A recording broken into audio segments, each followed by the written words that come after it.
All right, I'm going to go ahead and get everyone checked in. As I call your name, if you could confirm, if you do have a name on the screen, if you could confirm that the name on the screen is correct, or if not, if you could tell me what your full name is, and then who you're representing here today, meaning whether you're with the applicant or ownership team, or and what your role is, or an adjacent property owner. Just let me know as I call your name. I have Fraser Holmes here. Yes, that's Andre Fraser Holmes. Good We afternoon. submitted the application. Okay, welcome. I have a Dustin Horn. Hi, the name's correct. I'm with Alton Witzig Engineering. I'm here on behalf of the applicant. I wrote a geotechnical report for the property discussion. Okay, great. Thank you. Someone under the name Perry. If you could unmute. Sorry, Perry, you'll need to unmute. Okay, I did, I think. Yeah. And yeah, it's William Perry Bush. William Perry Signer of the- Bush. Yes. Okay. Signer of the home. Okay, welcome. And I see that we have Wes Menzel from the zoning department. Good morning. Morning, Wes, or afternoon. I see that we have someone under the name Nell. Yes, I'm with Fraser Homes, representing Fraser Homes. Okay. Your name, please. Mel Pister. I'm a surveyor. Okay. Mel, do you intend on providing any testimony here today? If needed, yes. Okay.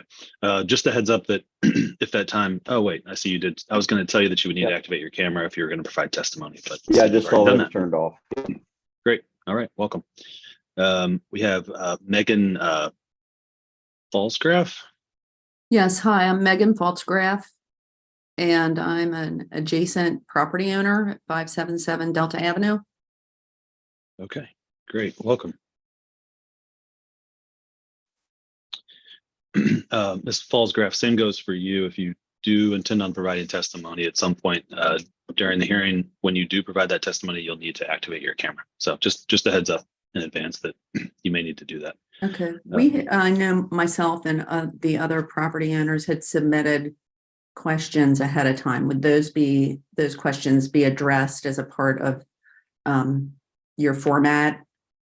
Yeah, so I'm going to read over the entire procedure here in a minute once I get everyone checked in. But yeah, generally, I mean, that can happen one of two ways. If you'd like to ask the questions yourself here during the hearing, happy to do that. Also, I do have your correspondence that you sent in, and so I'm happy to read that into the record too and let the applicant address that as well. So I'll leave that up to you, but after we read the procedure and get through this, I'll allow you to make the decision whether you want to do it or whether you want me to read it into the record. Okay, thank you. Sure. I have someone under MVIETH. Sir, it's like a green jacket. Yeah, my name's Mike Beath. I'll be a resident of the property. Okay, of the subject property. Gotcha. Okay. And I have a Conan Morrissey. Yes, Conan Morrissey, and I am a property owner of an adjacent property. And I'm here with also another property owner at 577 Delta. I'm Margaret Rabiner. I'm here with Conan, and I own property at 577 Delta also. Gotcha. Okay. And could you spell your name for me? You said it's Margaret, and then Yes, the last name. It's RABINER. Got it. Okay. I do recognize that now that you spell it. Just saw your email, so Yeah. Welcome. I have a Tony Guffrey. Tony Giuffre. What's up? Adjacent property owner, 559 Delta Terrace.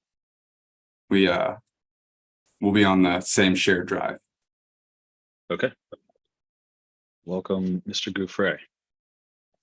All right, I think that's all that I have here. Not everyone's checked in. I'm going to go ahead and read through our hearing script. This will basically just cover the procedure for the hearing, and then we'll we'll get into it. So this is the October 25th, 2023 session of the zoning hearing examiner docket. The case before us today is case number ZH20230149. That's 565 Delta Terrace. The purpose of this hearing is to allow applicants and any potential opposing parties to testify and to offer and refute evidence and testimony. This hearing will follow the rules found in the zoning code and the supplemental rules of the zoning hearing examiner. All testimony and evidence that an applicant or any opposing party wishes to offer must be presented at this hearing unless testimony was submitted in the form of writing prior to this hearing. The hearing will proceed as follows. The applicant, the applicant's attorney, or the applicant's agent will first present the applicant's case. Now, this includes anyone that's here on behalf of the applicant or the owner. So really anyone that's here, again, on the applicant or the owner that's in support of this project. I will then move to the public. The public will have an opportunity to speak after the applicant has presented its case. So any adjacent property owners or other folks that are not connected to the project. I'll hear from the zoning plans examiner, Wes Menzel, to provide any testimony in addition to a staff report. In the event that any party testifies or offers argument in opposition to this application, the applicant will have an opportunity to rebut that testimony and or argument that was offered in opposition. And then finally, the applicant will have an opportunity to make any closing statements. After all presentations have been made, I will close the hearing. Decisions may be expected within 2 weeks. I may limit or exclude any testimony that I deem irrelevant or outside the scope of the application being considered. I may interrupt any speaker to ask questions or to make any comments. In the event of any technical difficulties with the Zoom technology, I'll do my best to troubleshoot those on the fly. To the extent there's some defect, though, that prevents us from meaningfully going forward with this hearing, I may continue or postpone the hearing at my discretion. Okay. The last thing I need to do is just swear in all of our witnesses. So if you intend on providing any testimony here today, making any comments, asking any questions, really doing anything other than just strictly observing here today, then you need to be sworn in. If you're not certain whether you want to do that, you don't have to be sworn in now. But if you know for certain that you would like to provide some testimony here today, I'm going to go ahead and collectively swear all those people in at the same time. And for the rest of the folks, if they decide they want to contribute something, I can swear you in individually as we go through the hearing. But everyone that knows they'd like to provide something, please go ahead and take yourself off of mute. Raise your right hand. I need everyone to answer out loud. Do you solemnly swear the testimony you shall give will be the truth, the whole truth, and nothing but the truth? Yes. Yes. Yes. Yes. Okay, great. Thanks, everyone. Let's see. Mr. Frazier, will you be taking the lead here on the presentation, or will it be someone else? I'll take the lead, start off, and then we'll send it over to Dustin. Okay, sounds good. The floor is yours. Again, thank you everyone for showing up today. Appreciate you taking the time out to hear us out. We are a custom home building company, and it is our intent to build a wonderful new home on this site. We brought this matter before the zoning board because we are requesting a cut that's deeper than 8 feet into the hillside that allows us to build this house. And primarily the reason for that cut is for structural concerns. That's the gist of the argument. That's the gist of our intent, and I'll pass it to Dustin. Yeah, let me interject real quick, just to provide some more context and sort of set the table a little bit more here. Wes, if you could unmute and just, could you cover exactly what it is that the applicant is requesting here in terms of zoning relief? Yeah, so the excavation and fill for the project is what is the relief requested. And that's based on the existing grades at the uphill location down to where the footer is. Yeah.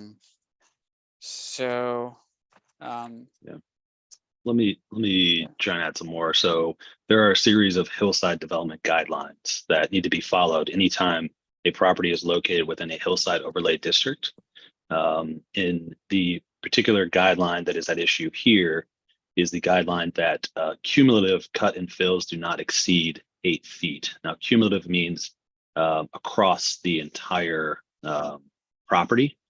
So it can be a series of cuts that equal up to greater 8 feet, or it could be one large cut.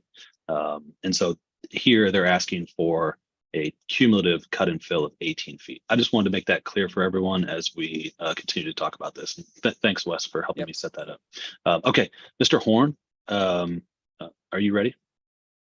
Yeah, sure. Floor is yours.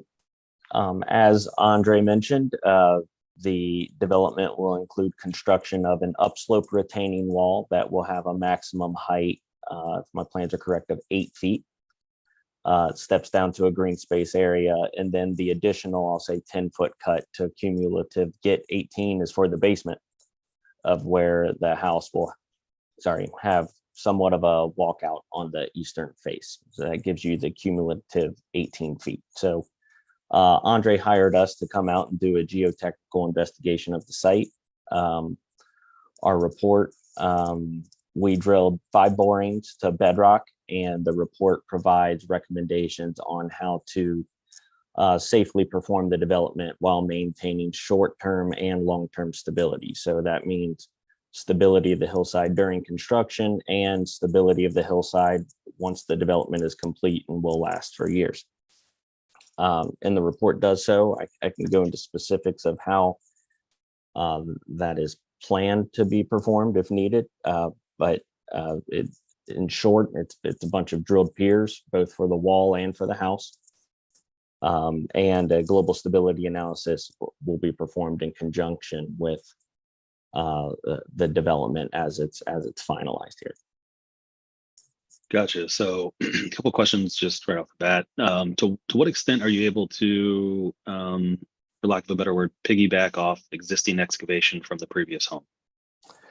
The backside of the lot, if I remember correctly, does have an excavation that's existing. Andre's new wall is actually going beyond that, and he will be constructing a new wall. And this is a pier and lagging wall. It's a top-down construction, which means the piers get placed before any excavation of the lot occurs. And then as the excavation does occur, lagging is placed so that the hillside is never exposed to failure as the excavation for the property occurs. Gotcha. The lot itself was occupied by a single family residence in the past and did have some cuts in the back, and I'll say fills in the front. So it is relatively flat where the house is going. Andre is having a bigger footprint than the previous homeowner, which is dictating these new walls and cuts and fills, but the lot is currently pretty flat where the majority of the development is to occur. Okay. And did I hear right that it is a series of cuts or multiple cuts that add up to 18 feet? The rear wall, which I'm going to call the western wall, it is an 8-foot cut, which is separate from the structure. That will have like I'm assuming green space or some kind of maybe amenities immediately below the wall. Then the house has a finished floor elevation that roughly matches the bottom of that wall cut. But then there's a 10-foot basement also included below that first floor elevation. Gotcha. Okay. And that rear western cut, is that what is the purpose of that? And is it going to create a flat space between the wall and the house, or will it be sloped?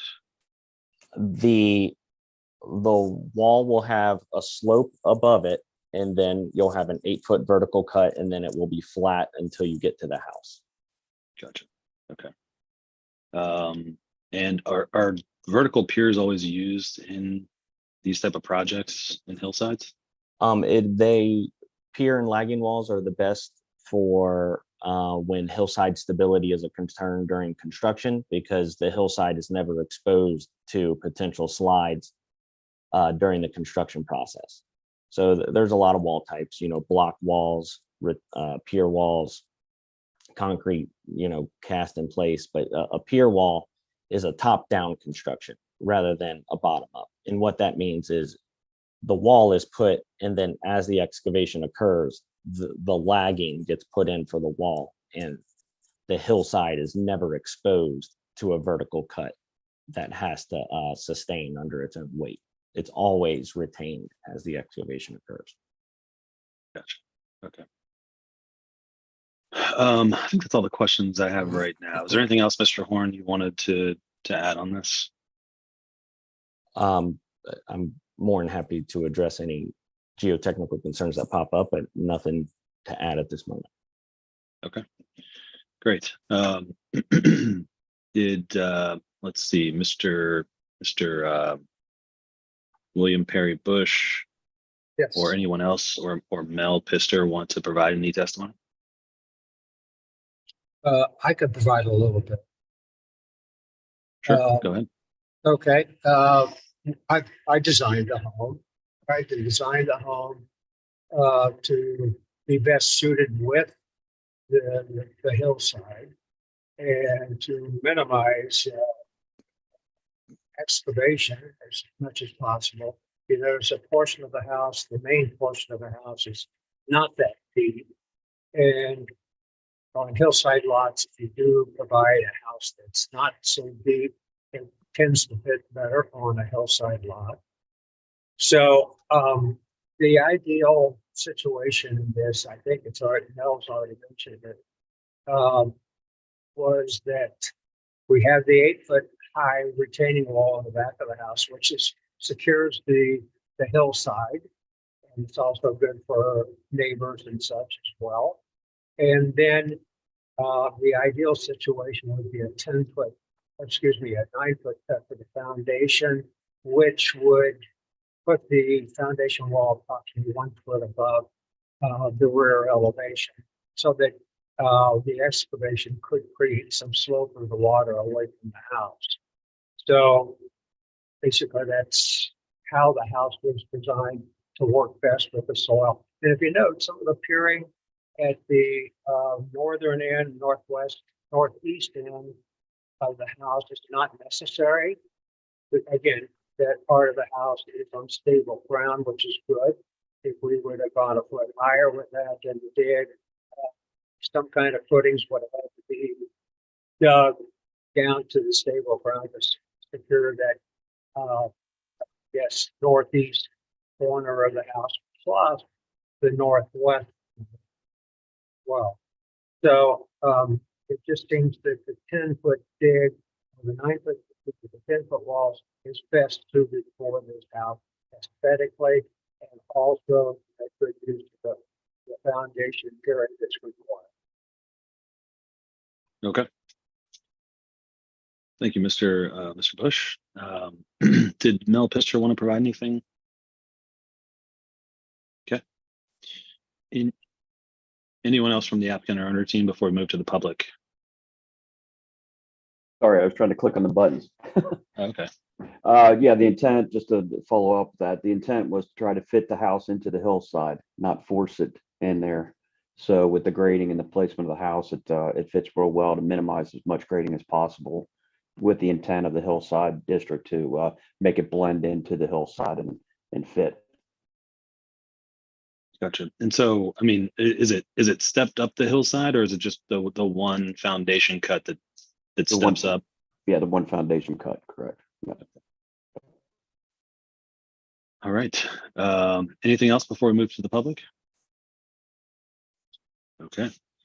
Let's see. Megan Falsgraf. Yes. With us, if you could turn your camera. Great.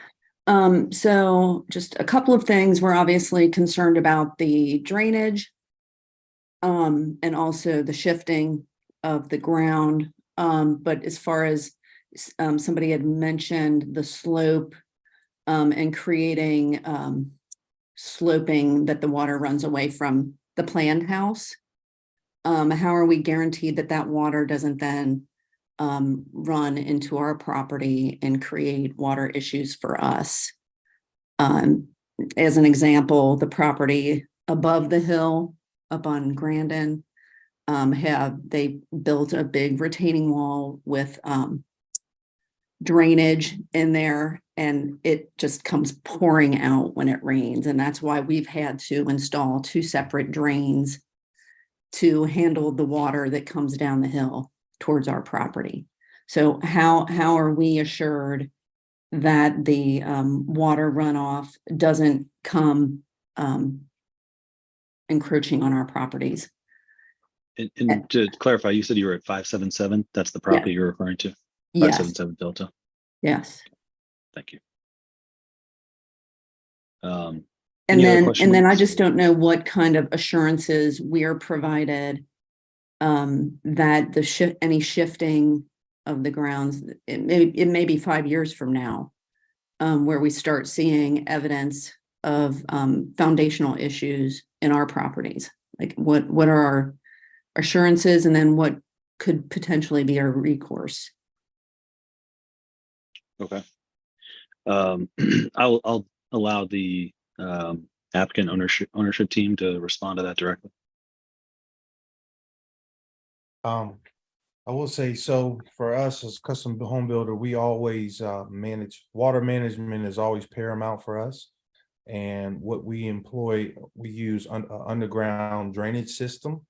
And so there will not be, so to speak, splash blocks that just allow the water to splash off, come down the downspouts and run down the hill. We actually collect all that water and run it to a designated area. There's a private utility easement that we're going to be able to run that to get the water to the street. And so in terms of roof water management, that water will be directed away from the house. As well as we'll connect the drainage at the rear for that retaining wall to that same piping system and pipe it away from the house. Away from your house, but then does that go towards our house? It goes to the street. Like there's I don't know if you were able to see the plot plan that we submitted, but there is a. No, I did not. Okay. Yeah, I did not see it. But I I'm can assuming help it's with where that. the current big white house is, up on top of the hill. Let's see if maybe if I add some that little demonstrative here. Yeah, there we go. Is this the site plan you're referring to, Mr. Frazier? Yes. Okay. And if you Did you want to look use up, this to? Yeah. Go ahead. do you see where it says private? It's kind of segmented, but right at the top of lot number 1, it says private utility easement. Right here. Yeah. So Okay. your testimony is, Mr. Frazier, that the water will be retained through a water retention system and directed out through the private easement out to Delta Avenue. Is that right? Correct. I'm trying to get my bearings straight on this schematic. Yeah. Can you point your mouse on where 577 is? Well, I'm not exactly sure. I can tell you that this is north-south oriented. This is Delta Terrace right here, the gray road. And so these lots here appear to all be frontage of Delta. If I'm looking at this correctly, but. So you don't have the one that you have doesn't really show the Yeah, So we Mr. might Frazier, just to the right of that. Yes, let me put mine up. yeah, you can. I prefer for you to share if you can, so that Okay. you can control the cursor.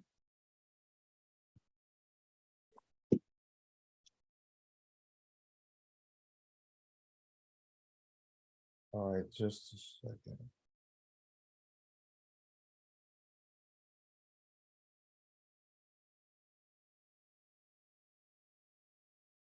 All right, is everyone able to see that? Yes. Let me blow this up. And Mel, you could speak to this a little bit further, but do you see where it has a private storm sewer easement? Yes. This is where we're gonna actually be running all the water to the private storm sewer easement. So we're actually piping the water, any water that comes off the house, comes off that retaining wall, we're piping it to the storm sewer easement.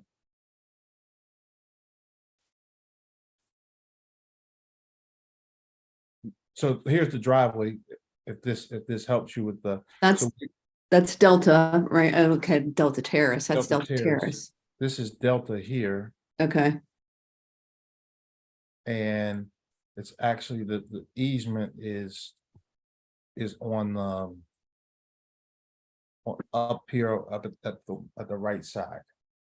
I don't know if do you need me to blow that up? no, actually, zoom out, Sorry. not zoom in. Okay, here we see our names on these lots here. I just saw my name. There's, yeah, ABC. So those are our properties. At 577.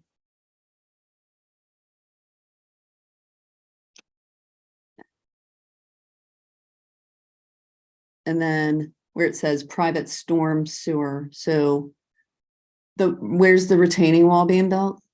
Here's the retaining wall back here.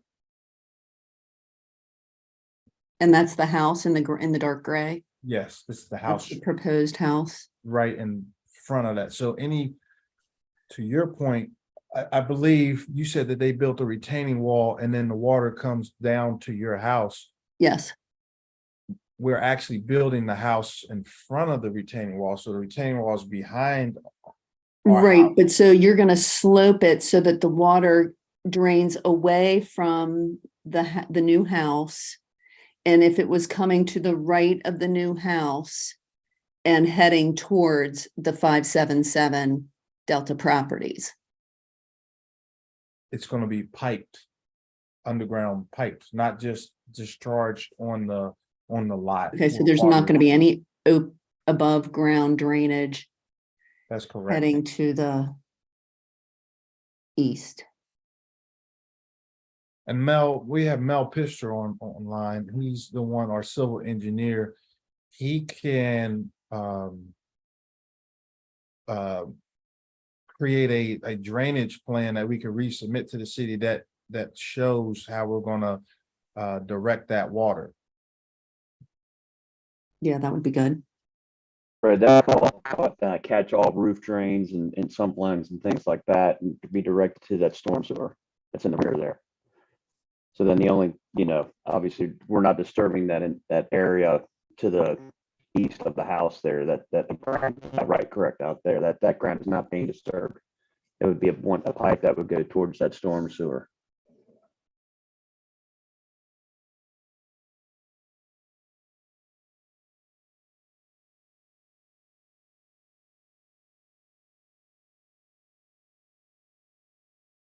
Ms. Falsgraf, did you have additional questions? No, I don't, but if a drainage plan could be submitted, that would be lovely. Okay.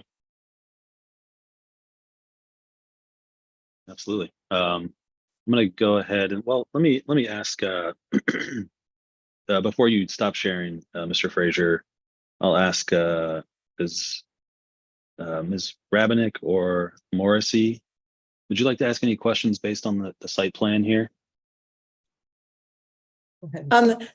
I think you addressed our main concern. Our main concern really is about the property where that storm easement, sewer easement is. The hillside. The hillside, that is not disturbed. Yeah, but the hillside is not disturbed. We thought a house was being built there. We didn't know. Yeah, so we didn't know where the property placement was going to So be. as long as, because that's a steep hill and that's where all of our drainage issues are. But we do, Megan, you would know better than I about where the French drains are placed behind where we are. I don't know if the private storm sewer easement will interfere with that. Right.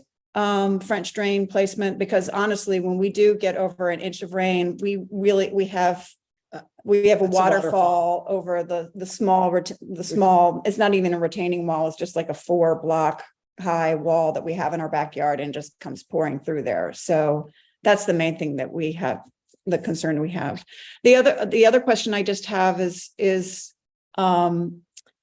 there to the developing team, is there any insurance, like a certificate of insurance that for your during your construction that we would be able to make claims on should we suffer any damage or water damage when the private storm sewer placement is being placed? Mr. Frazier? I'll say, so we carry a $2 million policy. And if it was determined that anything that we did was a direct causation to any of the property owners, I'm going on record that we would be able to go after our insurance. I don't see anything being a direct causation, and the reason why I say that is because we are going to be piping all of our water directly to the storm sewer. And so in terms of water management, any water that we are bringing is we are collecting it and taking it to the street, and there would not be a way for the water to affect any of the surrounding neighbors. Now, we definitely want to be good neighbors. We definitely want to work with the community. And so at the time of the dig, once we start digging, I would employ any of the neighbors. I could give you my number, my card, and we can regularly talk about what's going on. We can meet on site, and I want everyone comfortable with what's happening and what's going on, and understand fully any construction work that we are doing. So Would you mind providing that that certificate of insurance as part of the record so that we can provide it to our insurance companies just in case?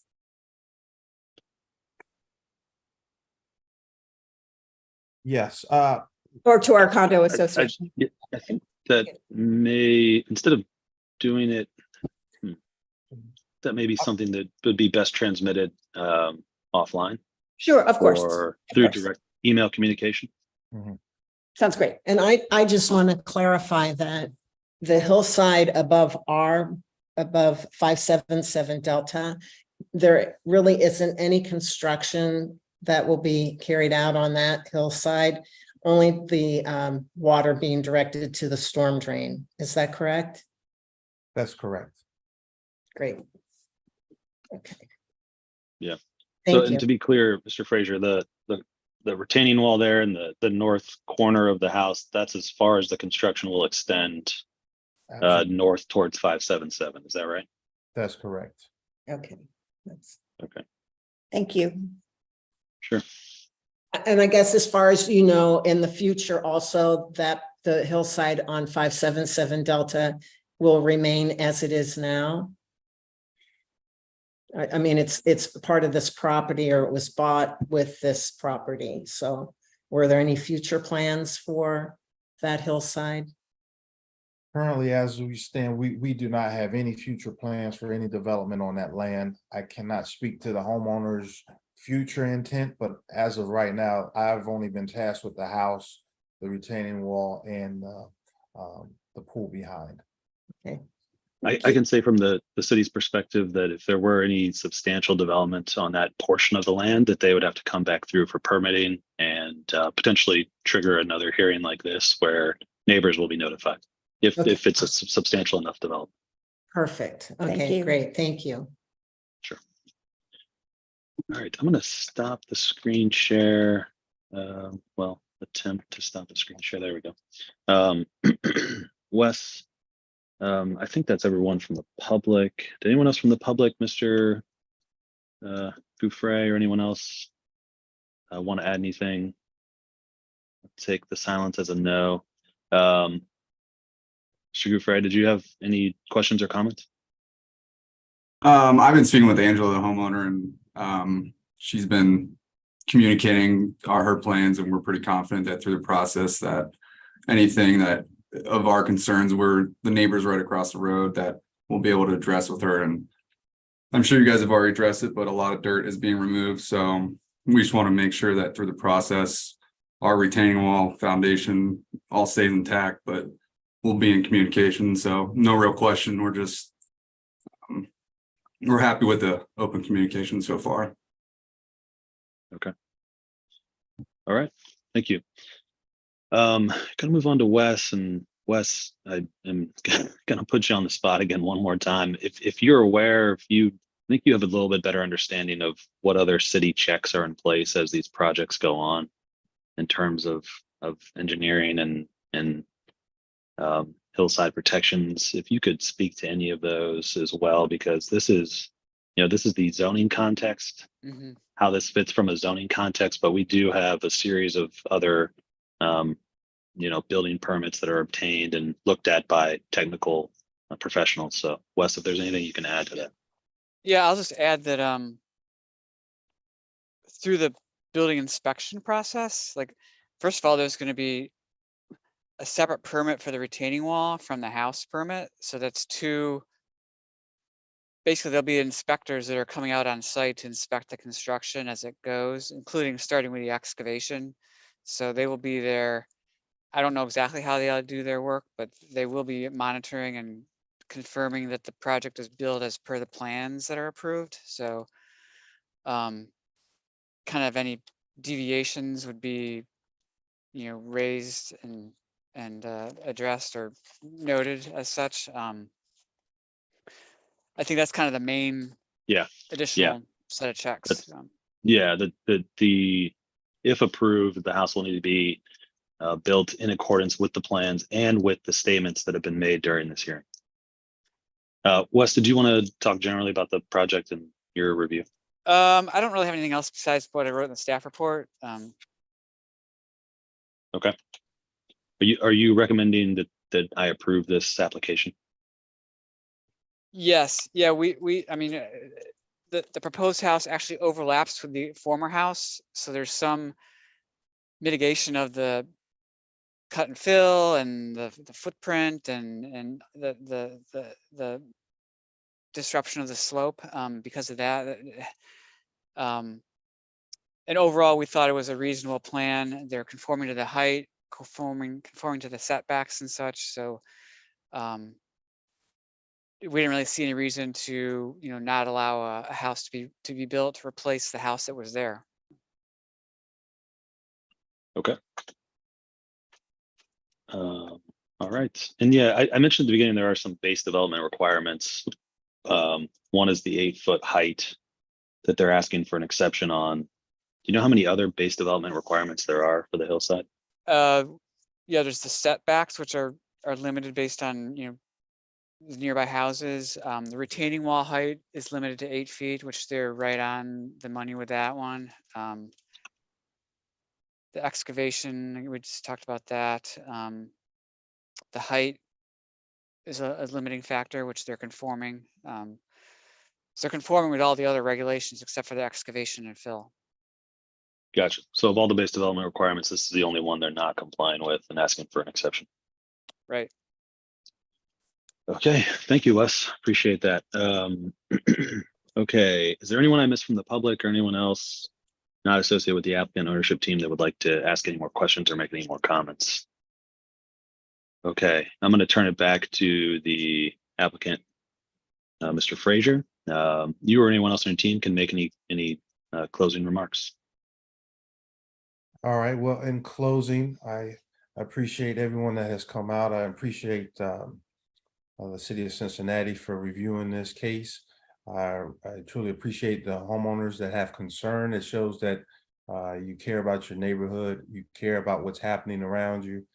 And we think that this home is not only going to be a benefit to the community, but to the city as well. It is a beautifully drawn plan. And I think it has been very accurately developed and designed and thoughtful. And we hope that we get our approval and we're able to build a beautiful home. Okay. All right, let's leave it at that then. I want to thank everyone again for their time and their testimony here today and for contributing to this discussion. I'd like to spend a little bit more time reviewing the plans and reviewing the testimony here today before I make a formal decision. One thing I have decided is, though, that if I do approve it, that I am going to place a condition that a drainage plan is submitted before the permits are issued. And so if anyone would like a copy of that drainage plan, they can reach out to me directly or to Wes Menzel. I will have what I do is I formalize my decision in a written opinion. As soon as I finish that, I put it into a PDF and I email it to everybody who's in the hearing here today. So you all have a copy of the decision really just moments after it's complete. That decision, of course, will include whether it's approved or denied. And if approved, it will include all the conditions of that approval as well and sort of the basis for that approval. So look for that in your email in the next 1 to 2 weeks. If you have any questions in the meantime, I'm happy to answer those. If you'd like a status update on where I'm at with the decision, please reach out to me directly. I can't take in any more testimony or evidence. So unfortunately, if you think of something you wish you would have said, I can't really consider it at this point that the hearing is closed. So please don't send me that. But if you have more procedural questions or just general questions about the process, I'm very happy to answer those. So unless there's anything else right now, thanks again. Hope you all have a wonderful day, and we are adjourned.